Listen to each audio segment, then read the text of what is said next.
এই আলমারিতে এত কি খুঁজছিস? বস্তাতে ছেঁড়া জামা আছে, পর। চ্যাপচ্যাপে করে ভালো করে মাথায় তেল দে, মুখে হাতে পায়ে ক্রিম লাগিয়ে তারপর যাবি।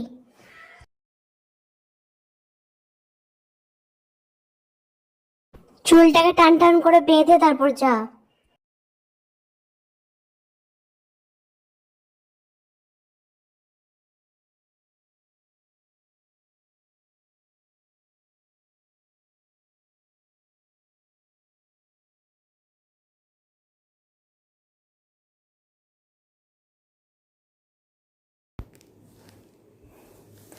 উফ, ভালো করে একটু মেকআপ করে নি, লিপস্টিক লাগিয়ে মেকআপ করে সেজে গুজে, নাহলে আবার ফটোগুলো ভালো উঠবে না।